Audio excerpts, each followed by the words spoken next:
Hi guys, doing a video. I did a new modification on my lathe. It was on the carriage. For this particular lathe, for every one complete turn of the hand wheel, the carriage moves 30 mil. And it's great if you're in a hurry, but if you're trying to dial your carriage up to 1/100th of a mil, it's just too hard because it's just very jerky. So this is the original gear that it was in. So for every one turn, it moves 30 millimeters. So what I did, I reduced it 3:1. So over onto this side, which is that quick and easy to change the speed. So now for every one turn, it only moves 10 mil.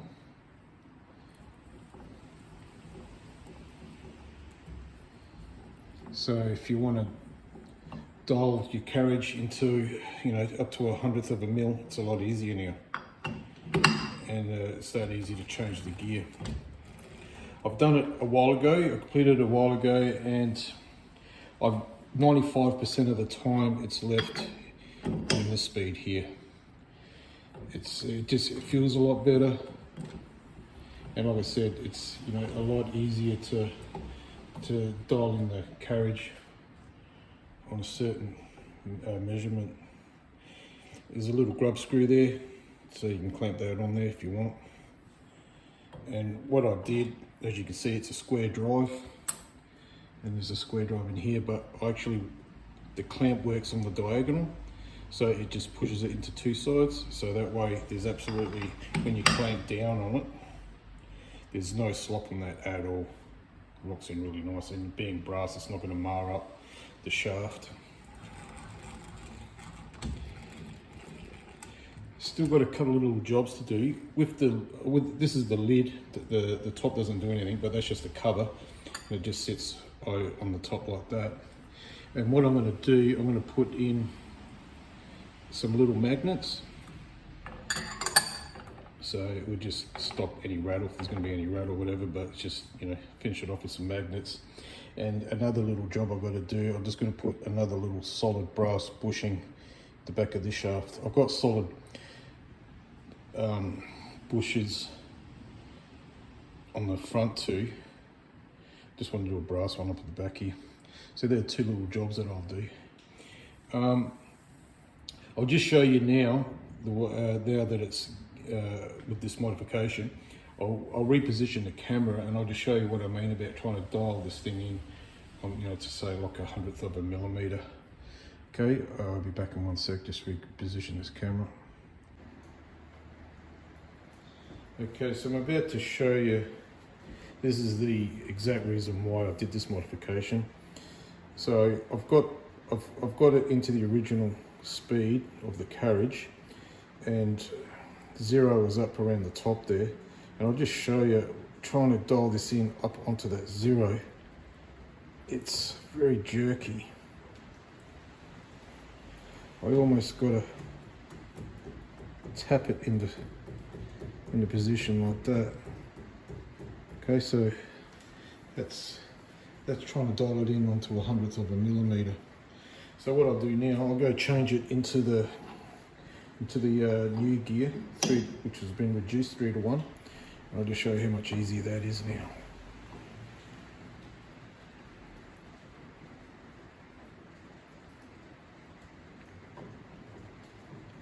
It's as easy as that, guys. So that was why I did the modification. And like I said, I've had it done now for a while, and 95% of the time it's in this gear. And the only time where I'll put it to the original gear, if I was parallel turning something of, say, 200, 300 mil on auto feed, and if you're in a hurry to wind it back to the start, go to the original gear, and yeah, you can wind it back. But that's very rare. So most of the time I've got it into this new gear now, and it works quite fine. It feels nice. Just got a lot more control now.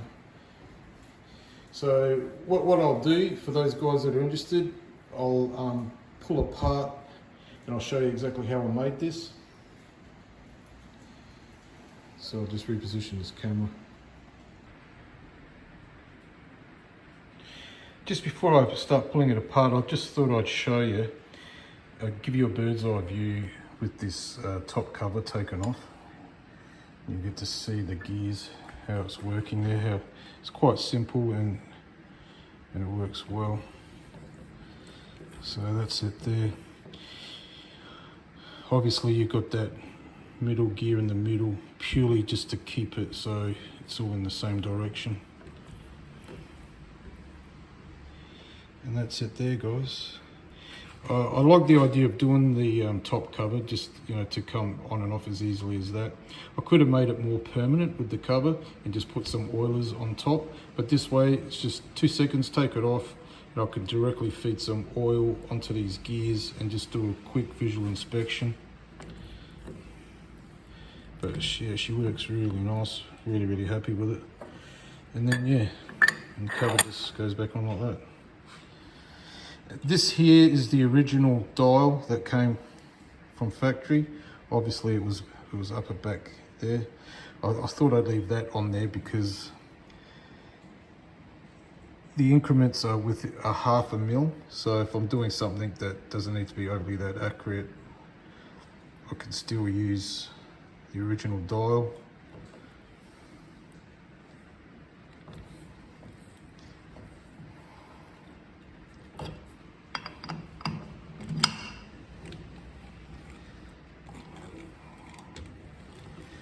Anyone that's got a lathe where it's similar ratio to this, like 1 turn 30 mil, they would agree. It's just too much. It's just hard to dial in.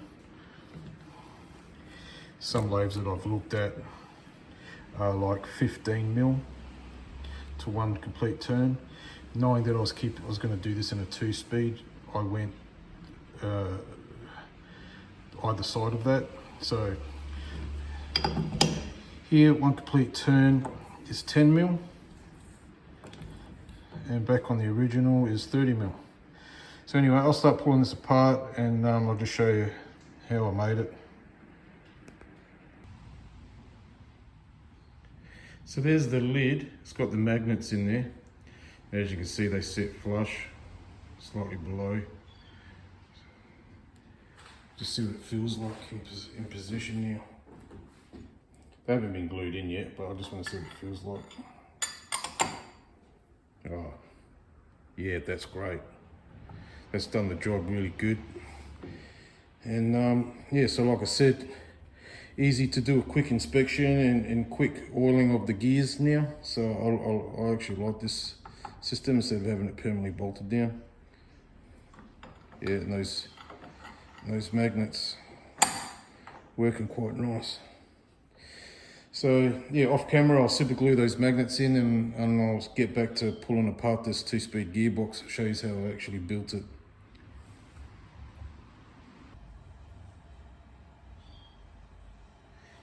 Okay, so I'll start pulling this thing apart.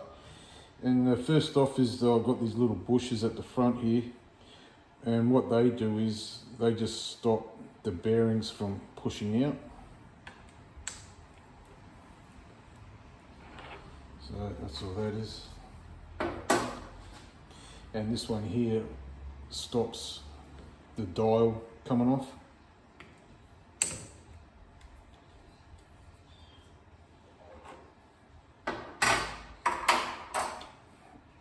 I don't know if you can see that, but there's a solid bearing just there. This thing here comes off. And this is what came with the original lathe. There's a key there.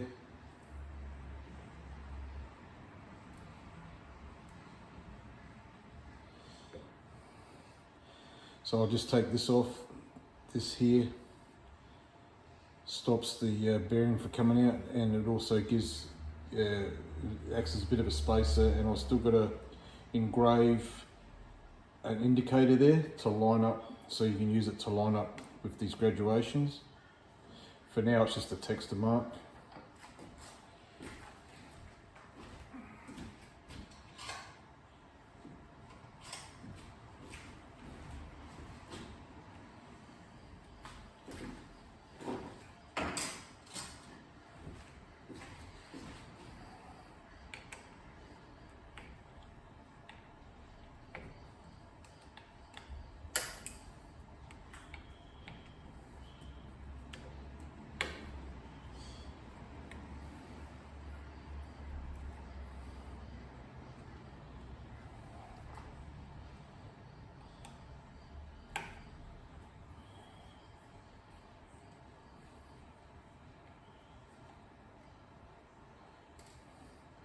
By the time I pull this thing apart, you'll see that there's, for something quite simple, there's plenty of parts.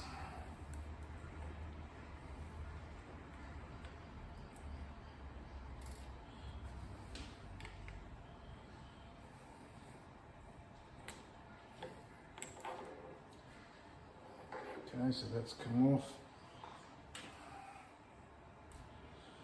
Same thing, there's a solid bearing there and a solid bearing there. That way the bearing wears, not the plate or not the shafts. Too much work in having to replace either of those. So these bushes are pretty cheap and easy to refit. So I'll just get this cover off. I don't know if you noticed, but I use my surface grinder just to finish that off, purely for cosmetic reasons, just so it looks nice.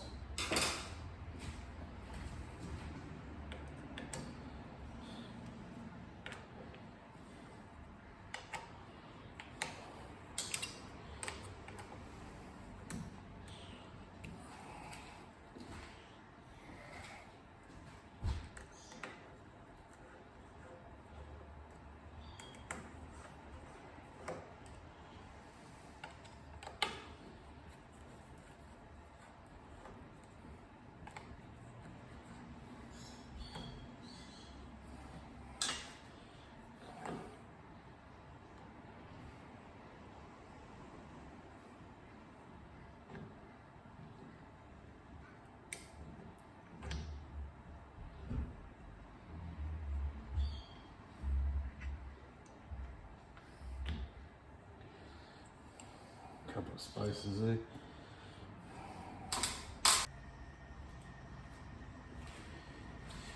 I've just had to lock down the carriage just so I can loosen this off. There we go.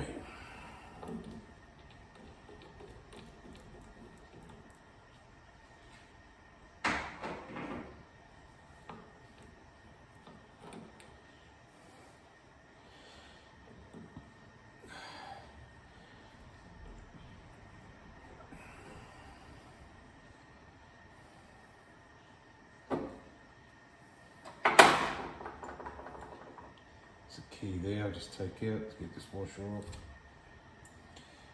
And this is now the original part, the original shaft. And what I had to do was extend it. So I left everything original, so if I want I can get everything back to the way it was, exactly original. And to extend the shaft, that's all I did, I just extended it.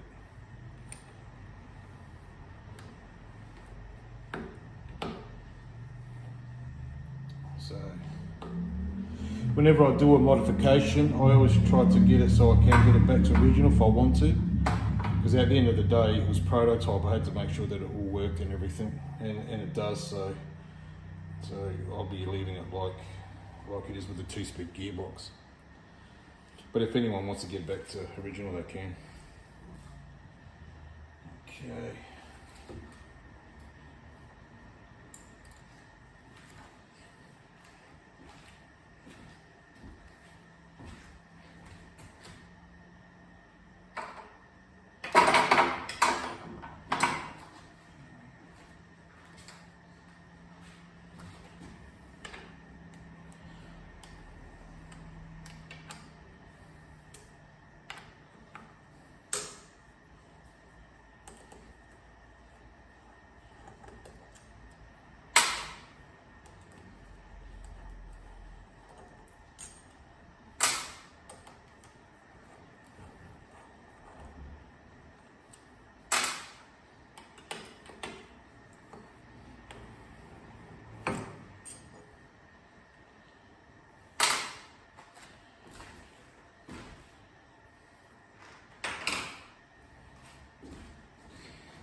While I'm here, I'll get it back to the way it was original.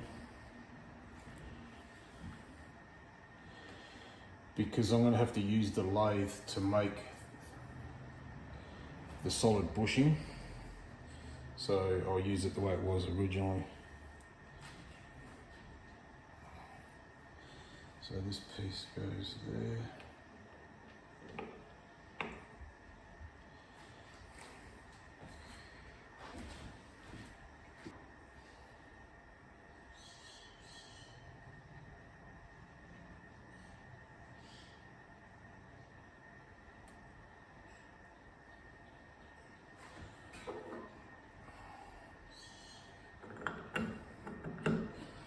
There we go. Lock this carriage.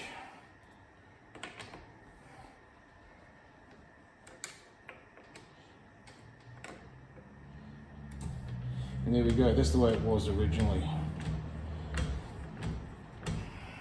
But it's a lot better now being 2-speed.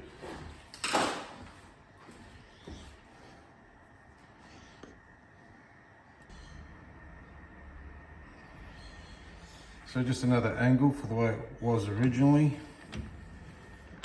And yeah, it's just way too aggressive, that gear ratio. So apart from those 4 holes, this is how it was originally. And what I'll do, I'll reposition this camera up over on the bench here, and I'll just go through a bit more with these parts.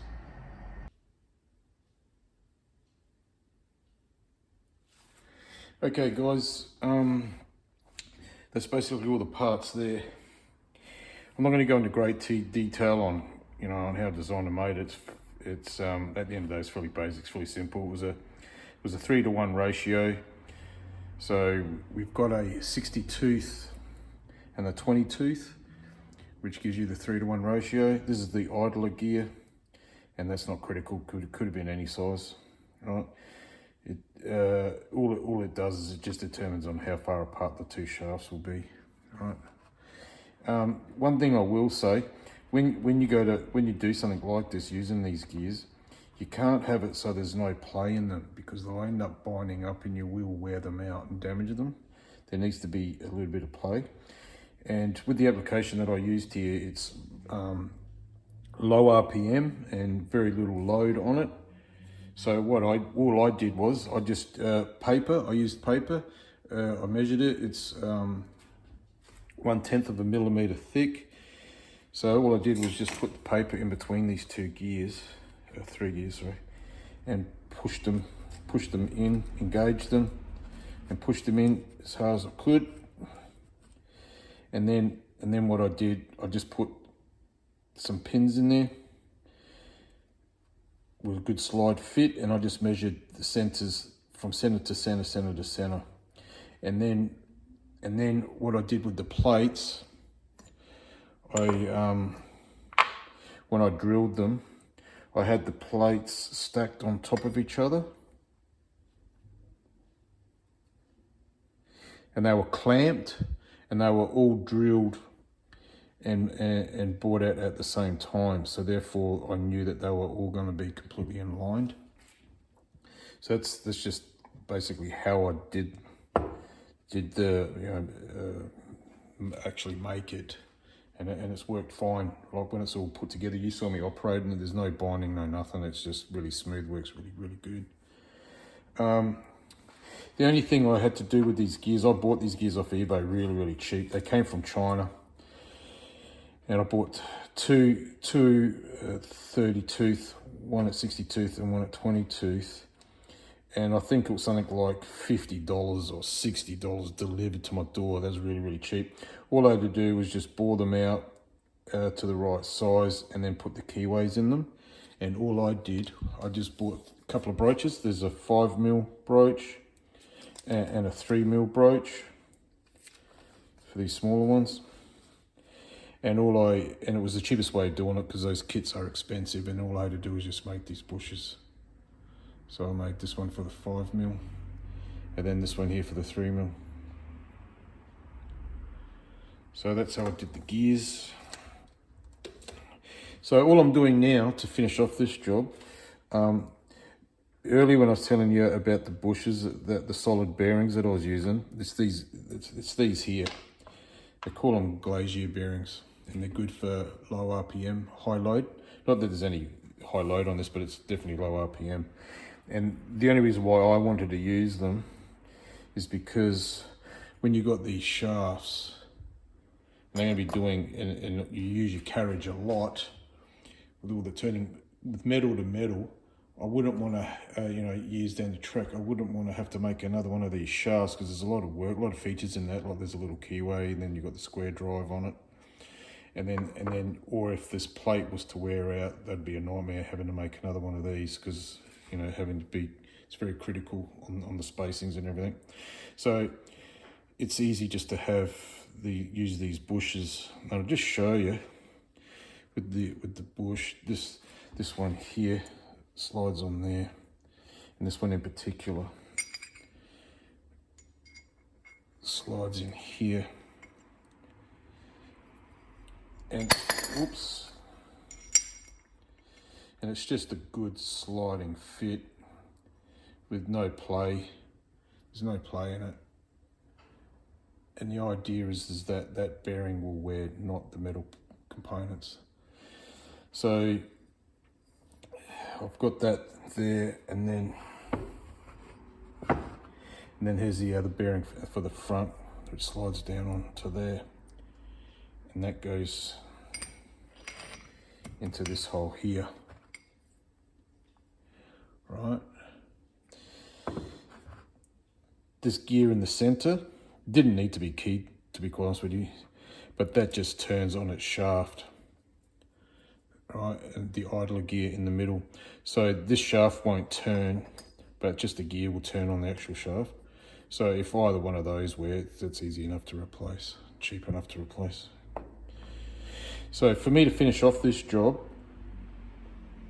it's this back one, which is here, because at the moment it's just metal to metal. So what I'm going to do, I'm just going to make one out of brass, and it's going to do two jobs. So it'll act as a bearing, and there was a washer there to keep, just to give a bit of room for this gear.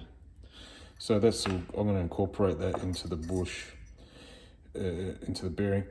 So the first thing I'm going to do is open up this hole. I'll probably go with an extra 10 mil, so it'll be 5 mil wall for the brass bearing. So I'll open this up 10 mil.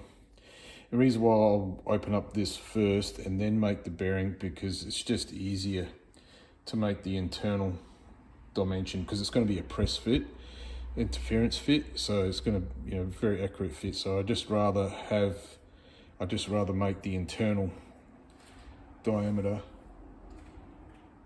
to the size of this outer diameter here. So yeah, I'll just get started with that, make this bearing, then put it all back together. Okay guys, I'll reposition this camera and just get ready. Okay, so it's all done. That's the bearing there, the solid bearing there. It's got the little flange on it. I only went to 15 mil outside diameter, and I had a piece of brass that was 20. And the flange does a couple of things there now.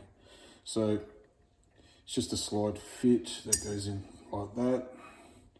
And what that flange does, it stops the bearing going all the way through, being pushed out, and it also acts as a spacer for the gear, where before I was just using a washer. So now I don't need to use the washer. And yeah, so the shaft will go through the gear like that, and it'll sit through there, and it'll work like that. So happy that I've done that, because now the only part that will wear will be the bearing, and therefore this will last a lifetime, and so will this shaft. Yeah, so I was really happy that I did this modification. My lathe really needed it, and doing it the way that I've done, it's a 2-speed gearbox on my carriage, which I'm really happy about that. So I'm going to bolt this thing all back together again. As you can see, there's lots of little fiddly parts there, and I'll get it all back together, and I'll just show you how it's all back together again.